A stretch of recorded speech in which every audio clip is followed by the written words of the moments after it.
चार टीमों ने अपनी इनिंग्स का शानदार आगाज किया, लेकिन फिर अचानक विकेटों की लाइन लग गई। तो आप पिच के बारे में क्या कहेंगे और आपके ख्याल में जनूबी अफ्रीका ने कहाँ गलत किया? क्योंकि आपके आगाज के बाद तो लग रहा था कि आप लोग 300 रन्स बना लेंगे। मेरा ख्याल है विकेट काफी टफ थी। नई गेंद के साथ दोनों टीमों ने दिखाया कि ये असल में नई गेंद वाली पिच है। बाद में गेंद अच्छी खासी स्पिन लेने लगी, तो स्पिनर्स का रोल बहुत अहम हो गया। दोनों टीमों के स्पिनर्स ने जबरदस्त बॉलिंग की और मेरा ख्याल है वही फर्क पड़ा।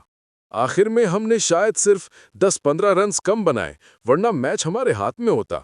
लेकिन खैर, कभी-कभी ऐसा दिन भी आ जाता है। अगर आप 300 से ज्यादा रन्स बना लेते तो जनूबी अफ्रीका के लिए जीतने का अच्छा मौका होता, लेकिन दूसरी इनिंग्स में बॉलर्स वो कारकर्दगी नहीं दिखा सके, इसीलिए आप मैच जीत नहीं सके। मेरा ख्याल है ये 300 रन्स वाली विकेट थी ही नहीं। 280 रन्स भी काफ़ी होते।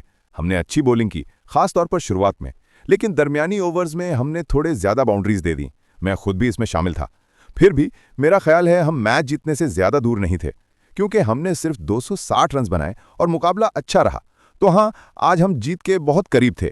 आज वो कौन सा लम्हा था जब आपको लगा कि मैच आपके हाथ में से निकल गया? मेरे ख्याल में आज का टर्निंग पॉइंट रिजवान और सलमान की पार्टनरशिप थी।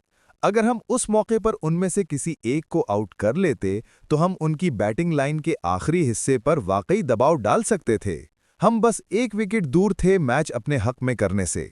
उन्होंने बहुत शानदार बैटिंग की और उनका क्रेडिट बनता है। आप स्टेडियम के क्राउड और पिच को किस तरह बयान करेंगे? मेरा ख्याल है पाकिस्तान के हर शहर में शायकीन क्रिकेट बहुत खुशामदीद कहते हैं, लेकिन आज यहाँ का क्राउड खास तौर पर बहुत ज़्यादा पुरजोश था। जब भी बाबर आता है तो शोर की शिद्दत से अंदाज़ा हो जाता है कि लोग उसे कितना पसंद करते हैं। ये एक ख़ास जगह है और यहाँ काफ़ी अरसे बाद क्रिकेट वापस आई है, इसलिए लोग पूरी सपोर्ट के साथ आए। और सबसे अच्छी बात यह है कि वो दोनों टीमों को सपोर्ट करते हैं। मैं जब बाउंड्री पर खड़ा था तो वो हमारे लिए भी खुशी का इजहार कर रहे थे। ये वाकई बहुत अच्छा एहसास है, जैसे कोई दूसरा घर हो। जी, जैसा कि आपने कहा कि लोग यहाँ बाबर आजम के लिए भी बड़ी तादाद में आए थे, लेकिन स्टेडियम में जनूबी अफ्रीका के बहुत से झंडे भी नजर आए। तो जब बाबर आउट हुआ और कुछ शायकीन ग्राउंड से निकलने लगे, उस वक्त टीम और खिलाड़ियों का क्या रद्द-ए-अमल था? मेरा ख्याल है कि ये किसी हद तक हमारे लिए अच्छा भी था, क्योंकि शोर कम हो गया और हम एक दूसरे की आवाज़ बेहतर सुन सकते थे। लेकिन जाहिर है बाबर की एक बहुत अहम विकेट है, वो इनके सबसे बड़े खिलाड़ियों में से एक हैं, तो हमारे लिए उसका आउट होना बड़ी खुशी की बात थी। अलबत्ता ये कहना पड़ेगा कि क्राउड लाजवाब था। उनकी सपोर्ट हत्ता कि हमारे लिए भी ज़बरदस्त रही।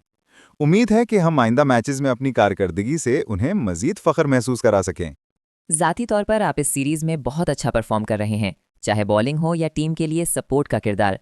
क्या आप समझते हैं कि सीनियर स्पिनर्स या दीगर खिलाड़ियों की रहनुमाई ने आपकी मदद की है, या ये ज़्यादातर आपके अपने तजुर्बे और मेहनत का नतीजा है? मेरा ख्याल है कि हमारे पास एक ज़बरदस्त टीम है।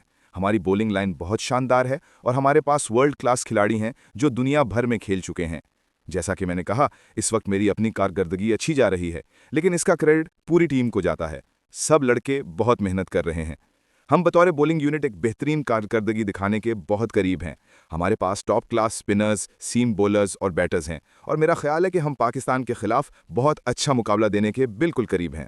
आपकी आइंदा के लिए क्या उम्मीदें और जज्बे हैं? क्या आप समझते हैं कि टीम इस फॉर्म को बरकरार रखते हुए अगले मैचेस में मजीद बेहतर कारकर्दगी दिखा सकती है?